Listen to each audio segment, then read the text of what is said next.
प्रेम से बोले उमापति महादेव की जय। आदि शक्ति मैया भवानी की जय। श्री गणेश भगवान की जय। उमापति महादेव की जय। एक बार प्रेम से बोलो गुरु बहना साचे दरबार की जय। हर हर महादेव, हर हर महादेव। देखिए भैया दीदी, महादेव जी के चरणों में गोड़ लागतानी, माता पार्वती के चरणों में गोड़ लागतानी। जितना गुरु भैया गुरु दीदी वीडियो के देख रहल बानी सबका चरणों में गोड़ लागतानी। मात प्रणाम के स्वीकार करें। देखी भैया दीदी, जे शिव भगत रहेला वो जरूर कथा के पूरा सुनेला।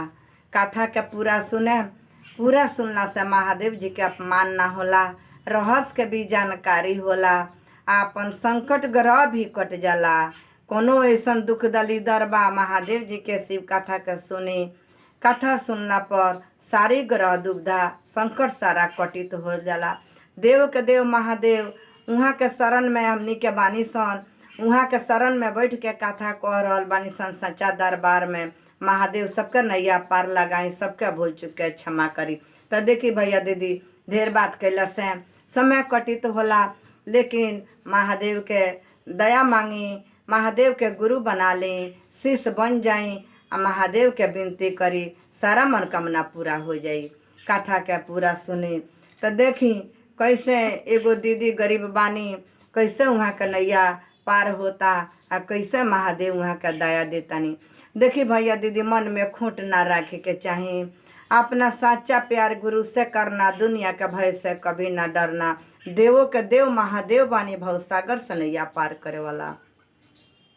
तो देखी भैया दीदी, एगो दीदी रहनी, एगो भैया रहनी, वहाँ के एको बाल बच्चा ना रहेलो। एगो बाल बच्चा ना रहेलो। बहुत दिन के बाद एगो बेटी भैली।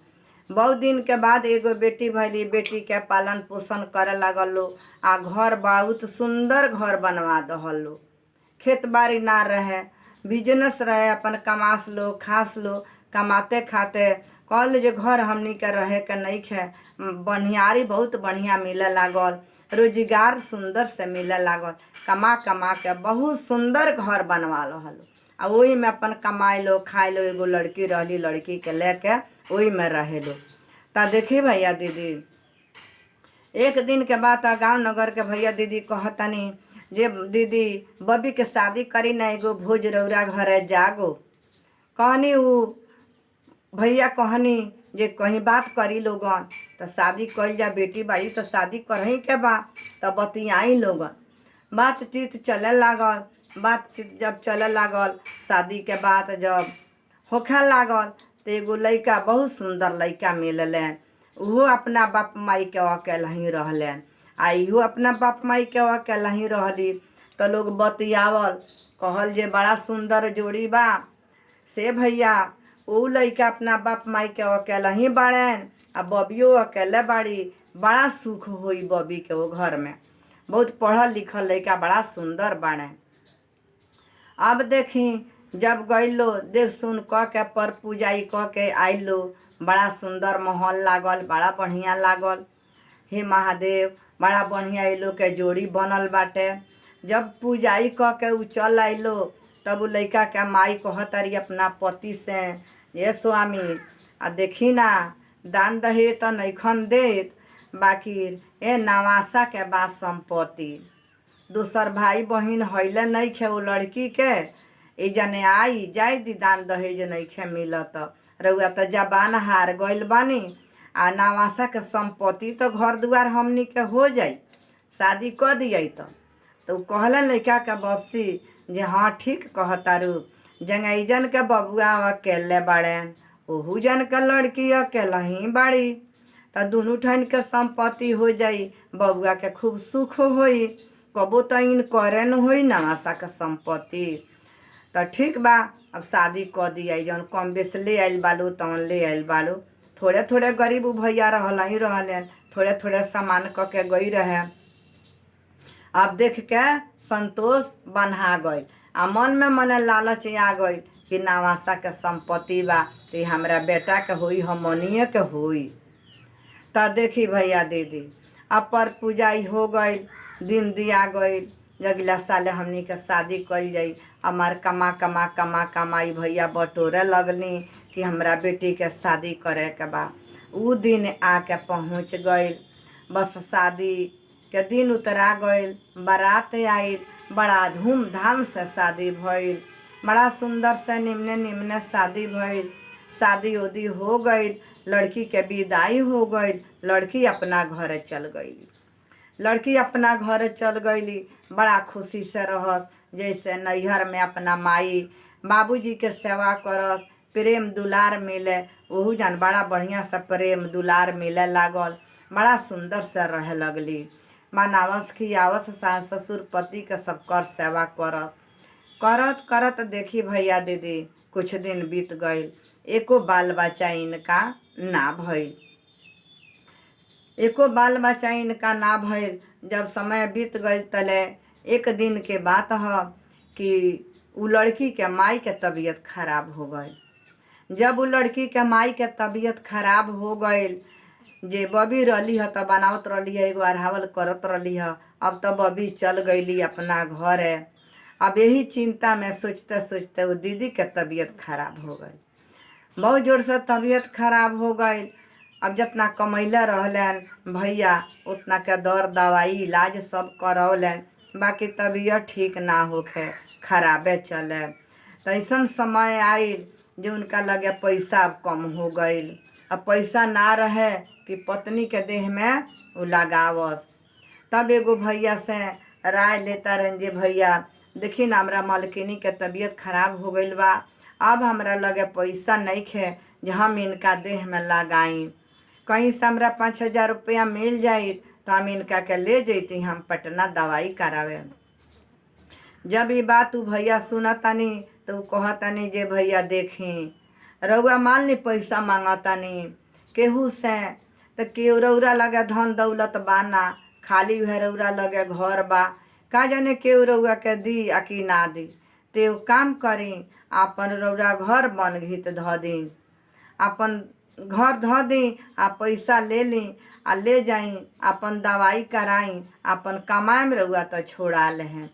मान ली कर्जा मांगतानी केहू नहीं खे देत, ऐसे केहू नहीं खे देत कि इनका लगे बेटा बेटी हैले नहीं खे, इनका के दिया जाई तो पैसा डूब जाई, पैसा ना मिली, वही से रउआ के नहीं खेलो देत। अब उहे भैया उहे कार कैनी, केहू के हाथे का कैनी जे अपन घर ध दहनी। अपन घर ध दहनी तो लोग तैयार हो गए, कहता जे ठीक बा 5,000 रुपया लेके इलाज करौनी, तबो निमन दीदी ना भैली। तब भइल बेटी की है के लोग सुनल तो कहता अरे तबीयत खराब बा तारा माई के, तो बुला काहे ना ले लू है अपना घर, तनी बुला के सेवा उवा कर दे तू तो तार माई निमन हो जैती। तो देखी भैया दीदी अब वो अपना पति से पूछा तारी, कह तारी ये माई का हमरा तबीयत खराब बा, राय देती तो माई के लगे हम फोन करती केंगा बाड़ी चल अती यही जान। उनकर पति कहलन जे अच्छा हम माई से पूछतनी, अपना माई से पूछलन। माई से जब पूछलन तो माई कहतारी जे ठीक बा बुला लो लोगन। अब गईलन अपना सास ससुर के बुला के लेके लइका चल अइलन। एजा रहे लागल लोग, रहते रहते रहते रहते तनी तनी निमन हो गईली। जब निमन हो गईली तब हालचाल होते होते होते होते एक दिन समाचार पूछत में कहत का बाड़ी ये देखी ना ये यारिन ए बहन जी देखी ना घर बनघित धरा गइल बा। अब जैसे सुना तारी जे हाँ समधियाना के घर बनघित धरा गइल बा, अब इनका बहुत अंदर वो लड़की के सास के दुख पहुँचल ऐसे जब तक घर के लोग बनघित ध देले बा। अब कथी के हमनी के आसरा बाती तो घरे अपन बेच देले बालो। अब घर में झगड़ा लाग गई, घर में अनेकों प्रकार के झगड़ा लाग गईल। ऐसे झगड़ा लाग गईल जो हमनी के जानत रहनी है सन कि धन संपत्ति बाटे आ धन संपत्ति बांधे ध देले बालो। अब कौन चीज के आसरा बा, कौन चीज रखले बालो हमनी खातिर। एगो तो दान दहेज ना दहलो, घर देख के हम शादी कैनी। अपना पति से लगली कहे, बेटा से लगली कहे, आ घर में झगड़ा लाग गई। घर में झगड़ा लाग गई। अब उ लड़की अब बड़ा दुख में पड़ गईली। कहतरी कि हे महादेव, इतना खुशी से हमार परिवार रहत रहल, अब कहाँ से कैसे हो गईल जितना हमरा घर में कलह लाग गई। अब वहाँ सगुता के उनकर माई या बाबूजी चल अइलू अपना घरे। अपना घरे चल अइलू। अब उ लड़की के संगे देखी भैया दीदी बहुत अत्याचार होखे लागल, बहुत कठिनाई होखे लागल। इतना प्रेम से रहत रही आ साफ घर में कलह फैल गई। जब एकरा के सेवा कैला में का बा, बाल बच्चा होता ही नहीं खे, नैयर के संपत्ति हैले नहीं खे, दहेज लेके अइबे ना कैली, तिनका के राख के का कैल जाई। सास लगली कुआदर करे, बहुत कठिनाई इनका झेले के पड़ गए। अब एक दिन के बात है, देखी, हर हर महादेव, हर हर महादेव। एक दिन के बात है जी, बहुत सर्दी बुखार से व्याकुल हो गई रहली, बहुत सर्दी बुखार से व्याकुल हो गई रहली। कहली जे हे पति देव, हे अम्मा जी, हमार तबीयत खराब बा, तनी हमरे के दवाई कीन के लिया दी लोगन। कहता लो जे पैसा नहीं खे, बिहने आई परसों आई दवाई लिया के ना देलो। ई बेचारी के सुगंध असुगंध कुछू इनका समझे ना आवे जे कैसे हमरा नाक से सांस घिंचाता, कहाँ कौन चीज सरल बा, कहाँ गंदगी बा, नाक जाम हो गई रहे सर्दी बुखार से। इनका समझ ना आवे कौनो चीज के। अब इनका सास के कहना में रहे ये कौनो चीज धो दे तारी, कहीं महक से रहे के मन नहीं खे करत, आ इनका समझे नहीं खे आवत। तब अपना पति से कहली जे हमरा नाक से पता नहीं खे चलत जे कौन चीज सुगंध कैसन बा आ कौन असुगंध बाटे, हमरा समझ नहीं खे आवत। तो हमरा पर खिसिया, तनी दवाई तनी कीन के लिया दी जे हम निमन हो जाए। तब अपना माई से कहे गईले। अब तो माई कहतरी जे एगो काम कर, ओकरा के छोड़ दहने, दवाई ना करावल जाई। आ तो माई अब का करी, आ तो एकरा के छोड़ द। तो फिर लइका कहता न जे माई छोड़ दी तो केंग रही के वो जान केहू नहीं खे, अकेले बिया।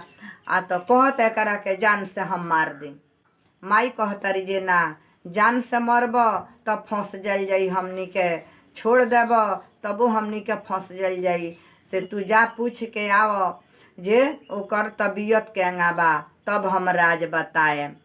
आ रोज एगो बुढ़िया माई आवस आ वो लड़किया से एक मुठ्ठा चाउर मांग के रोज ले जास, रोज एक मुठ्ठा चाउर मांग के ले जास। ओ खातिर झगड़ा लगावस, कस कि एगो तो नैहर से कुछ लेके आइल नहीं खे, आ रोज एगो बुढ़िया के कुछ ना कुछ खियावतिया या देतिया। रोज बुढ़िया के कोनो सामान दे देतिया, घर के बर्बाद कर देतिया, रोज उ बुढ़िया चलावतिया। हम रहतनी तो नहीं खे आवत, आ जब हम चल जातनी तब उ बुढ़िया आवतिया। देखी भैया दीदी, बड़ घर में कलह, बड़ झगड़ा घर में, अत्याचार पर अत्याचार होखे लागल। अभी कुछ ना बोलस लड़की, सिर्फ हे महादेव दया करी, रौरे बानी महादेव दया करी, हमार नैया पार लगाई। तब गईलन लइका पूछ के आवत तारन, खूब प्रेम से पूछत तारन हो तार तबीयत केंगा बा, हम दवाई लियबे ना कैनी ह, ठीक बाड़ू। अभी बात जब लड़की सुना तारी त बड़ा खुश भैली जे हमार पति दे हमरा से पूछे आवतानी, अब हमरा के फिर जान मान करतानी। हे महादेव, हे माता पार्वती, अब बुझाता हमार दुख दूर हो जाई।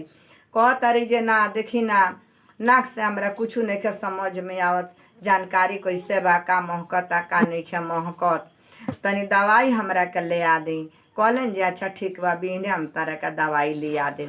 गलन अपना माई से कहलन, त माई कहतारी जे देख, एकरा के तू कह द सबेरे जे नहा धोआ ली, काम धंधा क दी, आ तैयारी हो जाई, हमनी के चलल जाई मंदिर।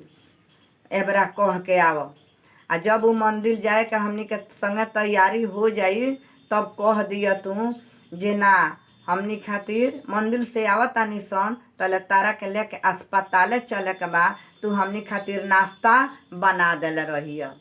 यह बात तू कहिए ओकरा से, आ हमनी के चल जाई मंदिर। आ तू गैस के पाइप ढीला कर दीह, आ उ जाई नाश्ता बनावे तले आग धली नाक से महकते नइखे, उ मर गई रही तले हमनी मंदिर से आवल जाई, हमनी के दोष ना लागी। हर हर महादेव। यही तरह से सिखावतारी आ सिखा के अपना बेटा के कहतारी। उनकर बेटा जातारन पत्नी के लगे, कहतारन जी केने बाड़ू। अब जब सुनतारी जे हमार पति बड़ा प्रेम से ढेर दिन के बाद हमरा से बोले आवतानी, कहतारी जे हम हेदे बानी आ तो सुन बिना चले के बाद अस्पताल है, तू खूब सवेरे जाग जइह आ काम धंधा क के नहा धो के तू तैयारी हो जइह, तारा के अस्पताल ले चले के बाद देखावे। कहतारी ठीक बा स्वामी, हम बहुत सवेरे हम जाग जाए आ सब काम हम क लेम। कह के चल अलन। अपना माई पूछा तारी कहला तो हाँ खूब प्रेम से कहनिया आ तो ठीक कैला। सुत गईलो सवेरे जगली, जान तारी जे हमरा के लेके हमार सास हमार पति अस्पताल चली दो, हमरा के लेके जा गली। चौका बर्तन झाड़ू बहाड़ू क के नहा धोआ के कपड़ा लता पहन के तैयार हो गईली। तब इस सवेरे जाता रहन तो कहता रहन जे देख तैयार हो गई बड़ू, आ तो हाँ आ तो हमनी के जाता निसन मंदिर जाता निसन, हम माई के घुमा के लेके आवतानी, तब तारा के अस्पताल लेके हम चले। ती कहतारी ये स्वामी हमरो के तनी ले चली ना, जे हमहू तनी मंदिर घूम ली। तो कहतारन जे ना देख तू मंदिर चलबू तो अस्पताले कब चलल जाई, तू नाश्ता बना उना के धैले रह, हमनी के चले के खाना उना खाओ के तू तैयारी रह, तल हमनी के मंदिर से घूम के चलावतानी सन जाई सनू। आ तो हाँ जाई ठीक बा, कोनो बात नहीं है, हम खाना पीना सब बनौले रहतानी, नाश्ता ले चले के हम बनौले रहतानी कह के। आ जैसे ही माई बेटा चल पड़ल लो मंदिर चल गई लो, तले उ बुढ़िया माई फेरे आवतारी। आवते आई जात रहली, गैस तो खुल गइल बा, आई आटा साने जात रहली। जैसे ही आटा साने जात रहली तले उ बुढ़िया माई आके गेट बजावतारी कस के। उ तो रहनी माता पार्वती, रोज उ आई आ रोज इतना मुट्ठी भर चाउर लेके जाई आ रोज इनकार के सब देखी जे कैसे इनका घर में चल रहल बा। तब दौड़ल आवतारी गेट तर खोलतारी तो बुढ़िया माई, तो जैसे गेट खोलतारी तैसे बुढ़िया माई के सब गैस महकता। तो कहतारी बुढ़िया माई ये बेटी अरे तोहरा घर में से काठी दून के महक आवताटे, तारा नइखे समझ में आवत। आता ना ये बुढ़िया माई हमरा नइखे समझ में आवत, हम अस्पताल जातानी दवाई करावे, हमार पति देव सास कह के हमार मामा जी गईनी है जे जल्दी से खाना बनाव, तो हम खाना बनावे जातानी, रुकी रौरा के अपना चाउर दे देतानी। अतना रुक पहले हमरा के चाउर बाद में दीह, आ तो हमरा अस्पताल जाए के बा, खाना बनाएम तब लेके जाएम, आ तो रुक पहले तो खाना बनइह, केने से काम महकता हमरा के देखे द। बुढ़िया माई संगे संगे आगे ही या पाछे बुढ़िया माई महकत देखत आवतनी तो गैस पूरा रूम में छितरा गई रहे निकल के। तब बुढ़िया माई कहतनी जे बेटी अरे तारा रूम में तो गैस खुलल बा महकता, तू काहे खाना बनावे जाता रू, तू खाना मत बनाव, गैस में आग धली। अब तू गैस एजेंसी में फ़ोन लगाव, कागज पर नंबर रहे पासबुक पर, ऊपर फ़ोन लगौली एजेंसी से, भैया वैलन का तो हमरा घर में गैस महकता खुल गइल बा। आके पूरा घर खोज रहलन, कहीं इतनो पाइप कटल तटल कुछ ना लौके। तब बनावत जाता रहन, देखत तारन सिलेंडर के लगे तो पाइप हाथे नचा के ढीला क दह रहे। तब कहता रहन यारी बहन ई तो केहू तोहरे घर के पाइप ढीला क देले बा, पाइप कटल कहाँ बा, सब चीज सही बाटे, सिलेंडर रेगुलेटर गैस चूल्हा सब ठीक बाटे, ई पाइप जान बुझ के घींच के आ ढीला कइल बा। कस दहलन आ कस के कहता रहन जे हम जातनी अब गैस ना निकली। तो माता रहनी बुढ़िया माई कहतनी जे बेटी सुन खाना मत बनाओते, सारा जंगला खोल दिया, गेट खोलते में से गैस निकलो हवा आओ। बुढ़िया माई खड़ा होके आ सारा गेट के पाला खोलवा देनी, जंगला खोलवा दहनी, हवा आवे लागल, गैस मीटे लागल, अभी गैस ना बराई रहे।